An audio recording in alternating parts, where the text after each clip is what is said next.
Good morning and welcome to the Problematic Podcast, where we talk about problems and become problems ourselves. Ha ha.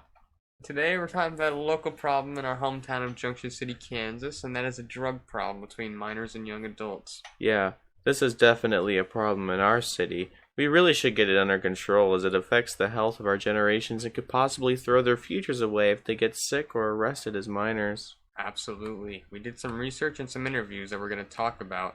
But first, let's bring up an interview we did with an anonymous guest at the School of Junction City. As students ourselves, we've recognized that most of the drug problem between students and young adults are high schoolers and maybe middle schoolers, which is even scarier. So let's bring in our guest. Since they're anonymous, we will not be referring to their name, and their voice has been altered to keep as much secrecy as possible. Play the tape. Question 1. Do you believe there is a drug problem in Junction City? I don't really know enough about Junction City. It's been when I was living here for a couple of years, yeah, but I don't really know enough about the current city. I imagine it probably hasn't gotten too terribly much better, though. And what are your opinions on drugs in our town of Junction City? They exist. I don't have an answer to that question. They exist. What do you think we could do to curb the use of drugs in Junction City? You invest money into the city and build programs that are helping getting off drugs. And it's not just cracking down. You gotta invest in infrastructure as well. Do you think drugs affect the children and young adults of Junction City? Yes. How so? Well, drugs get passed down to children, and it's not too. I mean, I can't imagine it's too terribly hard to get them if you've got family members who do that sort of thing. It's probably not hard to do that. I can't personally say I've seen students that are, on drugs that I know of. Maybe I have. I just don't recognize it. That's whatever.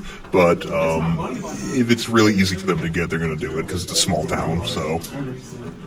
And have you ever done drugs? If so, how do your personal experiences with them affect your view on them?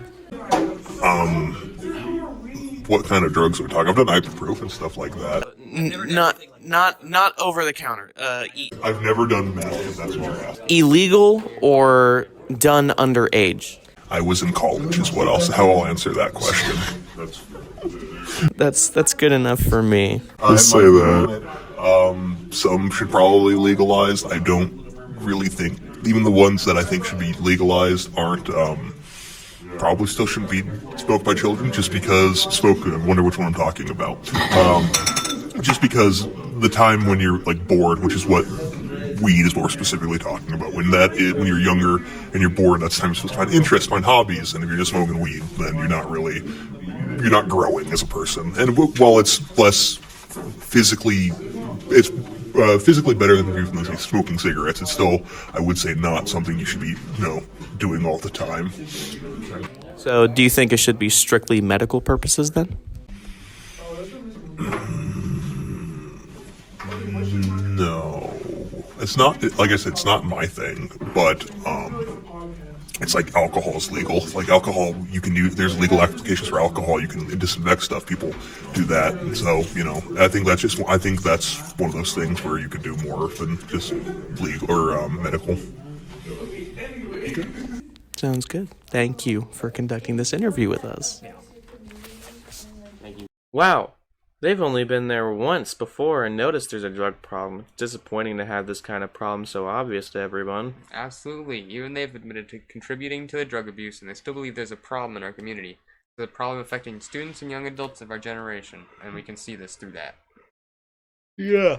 And I kind of agree with them as to maybe put more money into getting the city and bring in some more active action in solving this problem.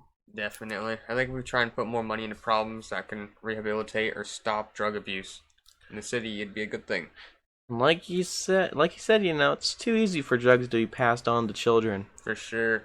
For example, you go in a classroom in a school, and I guarantee someone in there smoked weed recently, at the very least a month. But yeah, it's just being a student, but I see stuff like that. It's pretty obvious to me, at least. Yeah. I get what you mean and completely agree. It's like they said, to really stop drug use, you have to take it out at the root. If we get illegal drugs out of the hands of, say, adults, or more important people in young adults' lives, say, parents or teachers or mentors, we could get them out of the hands of students and even younger people. Yeah, that's true. We stop it at like it's like a architecture. You have a foundation. If we get rid of the foundation of drug abuse in the city, then it's more likely then we'll get rid of drug abuse in the city. I mean, drug abuse is always going to be there, but lessening it is always something I could do. Or they could just legalize it and then, well, legalize weed, other drugs. Maybe not such a good idea. We need to save our generation. What do you mean by that? We need to save our generation. Our generation is next. It's us, dude. It's us that solves the problems that we created.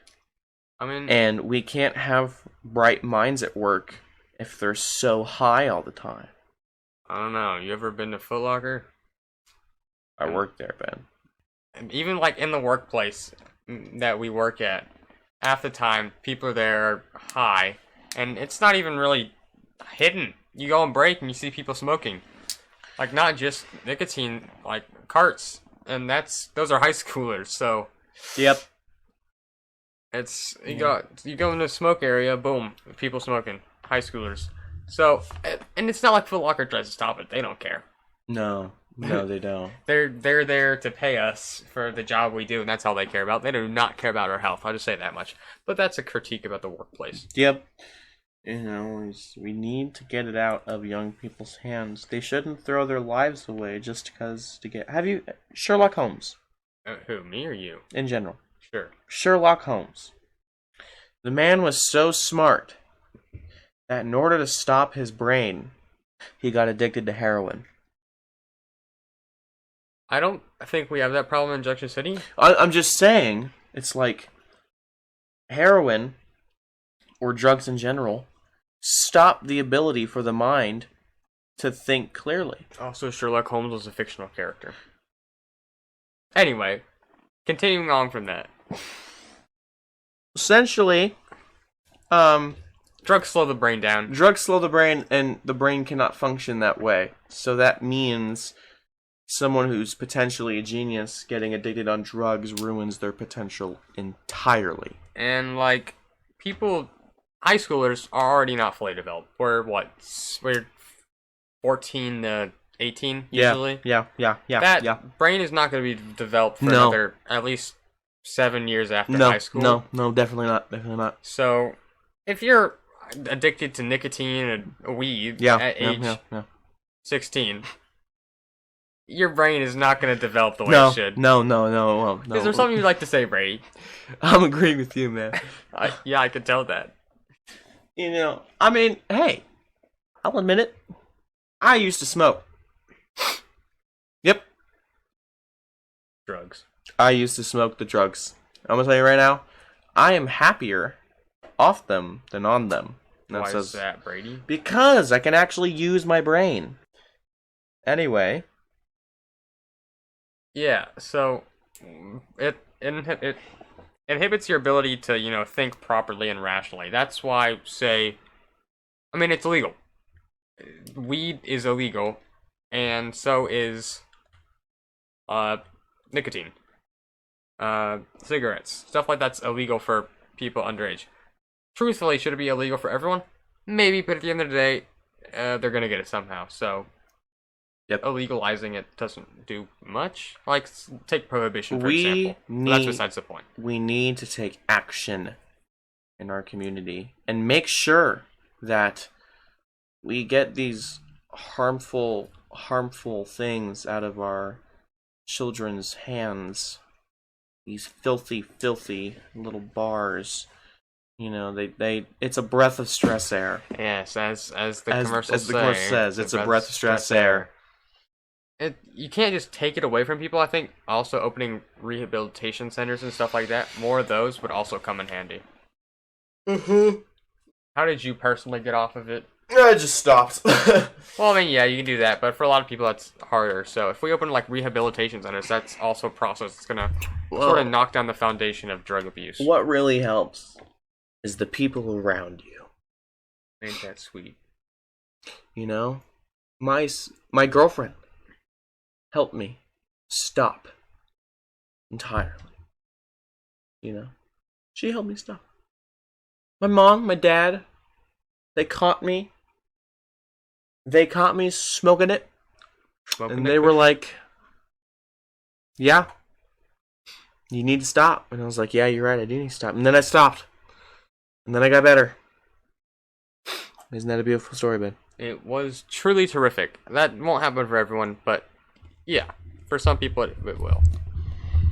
But I think we're gonna leave it at the note of, to really solve the drug problem in Junction City and all of America, really, you gotta start the foundation. Take out the people who are dealing the drugs and who are, giving minors and young people the drugs. Bye.